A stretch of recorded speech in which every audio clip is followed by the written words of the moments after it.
Vimos até aqui o que são os contratos de impacto social e a importância deles para financiar serviços complementares aos dos serviços públicos. Como é que está sendo esse processo na prática, uma vez que algum gestor encaminhe um projeto ou consiga apresentar para a Cital? E como é que vai se desdobrar esse processo? No âmbito da chamada, o que a gente está fazendo é um processo que tem 2 ou 3 etapas. A primeira etapa é disseminar o conceito, então a gente está pedindo que os gestores públicos enviem ideias de possíveis projetos de contratos de impacto social. A gente então vai fazer o primeiro filtro desse, e as 5 ou 10 finalistas, depende um pouco do volume que a gente tiver, vão ser aceleradas, digamos assim, para usar um termo da moda, e a gente vai transformar então essas ideias em projetos. Ou melhor, a gente vai ajudar que os gestores transformem essas ideias em projetos. Então a primeira fase é bem simples, 10 perguntinhas online, tudo fácil. A segunda fase a gente vai ser um pouco mais exigente, a gente também vai dar um pouco mais de capacitação, e dali saem então 2 vencedores. Sai um vencedor na categoria Rio de Janeiro e um vencedor na categoria Brasil.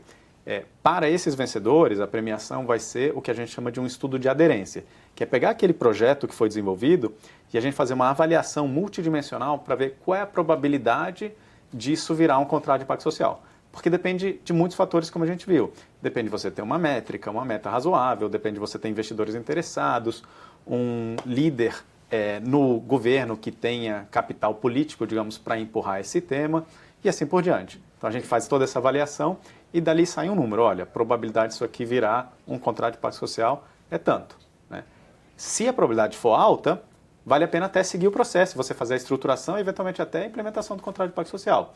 Se ela for baixa, no fundo que a gente está dizendo, olha, super bacana, mas esta ferramenta, que é o contrato de impacto social, não é aderente com este problema. Não quer dizer que o problema é ruim e não possa ser resolvido. É simplesmente que essa não é a melhor ferramenta para isso. Então, aí o gestor procura um outro caminho. Agora, em paralelo a toda essa discussão e esse teste num ambiente que é muito importante, tem toda uma discussão acontecendo em Brasília pela Estratégia Nacional de Impacto. Então, como é que é essa discussão lá? Que tipo de atividades estão sendo feitas? E como está sendo também a sensibilização? Tem algum projeto já tramitando no Congresso Nacional? Tem um projeto de lei no Senado, que, se eu não me engano, é o 338. Quem propôs foi o Tasso Gereissati. A relatora era a Lúcia Vânia, né? Agora eles têm que propor um novo relator, porque ela não foi reeleita, que tipifica o contrato de impacto social. Então vai fazer a vida do gestor público muito mais fácil, porque a gente sabe que tem um desincentivo grande para o gestor público inovar, porque se der certo, ele está fazendo só a obrigação dele, se der errado, a culpa é toda dele.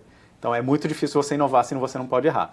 Então, ter essa segurança de que esse tipo de contrato ele já está previsto em lei, a gente entende que vai ajudar muito a que essa nova modalidade pegue e seja mais implementada no Brasil. Mas aí precisa também ter pressão dos agentes para poder esse projeto avançar e isso acontecer na prática. Quer dizer, quanto mais experiências você tiver de campo, mais isso se torna viável, né, de ser escalado a partir de um projeto de lei. Em termos dos estados, como é que tem sido a mobilização no Rio de Janeiro, as discussões? Você falou um pouco do Rio de Impacto, que é um movimento, né, de várias instituições que são intermediárias, né, desses negócios. Como é que tem sido as discussões? O que tem acontecido em termos de avanço do tema, né, dessa agenda que precisa ser implementada? Nós somos hoje 13 organizações intermediárias, né, que atuam em todo o estado do Rio de Janeiro, não só a Cital, CIEDES, a PUC, a SPM, outras organizações e universidades, incubadoras, aceleradoras no tema, inclusive o Fórum Estratégico de Desenvolvimento, né, Fórum de Desenvolvimento Estratégico do Estado do Rio de Janeiro.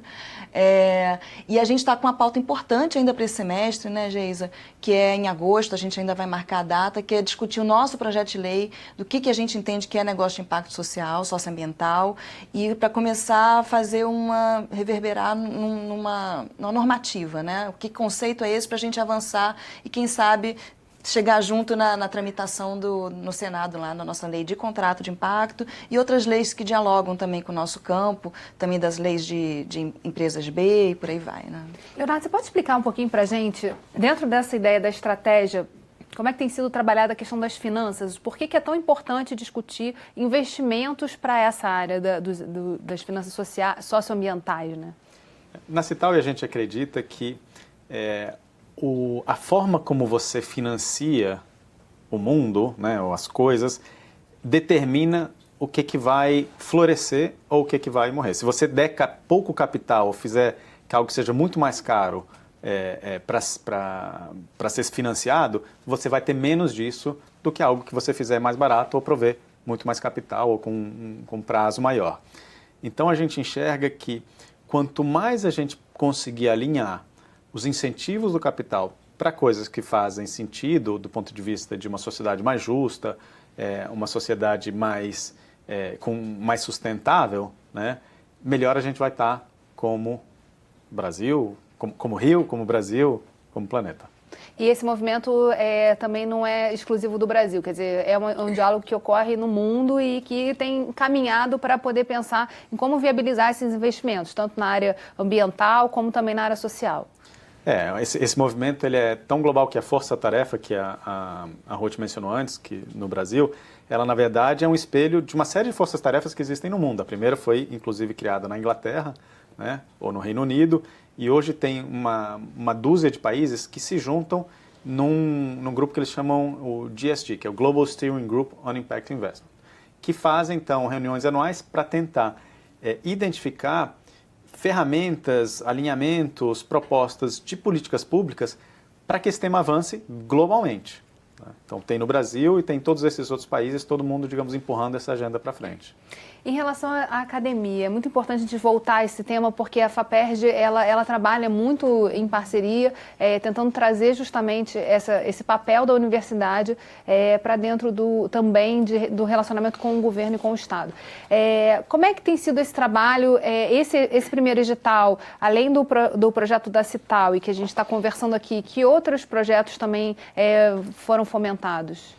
É muito importante, Geisa, que a gente também convoque a academia para esse encontro. Ela tem faltado nesse sentido, porque esse tema não é exatamente muito aderente, né? Mais no campo das ciências humanas e sociais. Tem uma certa restrição de trabalhar com empreendedorismo, como se fosse algo maculado. Você não pode atrapalhar a agenda de pesquisa com algo Algo prático. Algo prático, né? Então é um empirismo o cientificismo pelo cientificismo. Então, a gente convoca pesquisas de intervenção, pesquisas dialógicas, para estar ajudando, inclusive, nas métricas, né, definição de métricas, não só os economistas, as áreas mais matemáticas, mas também as áreas humanas, né, de você conseguir trabalhar indicadores de qualidade, por exemplo. Né?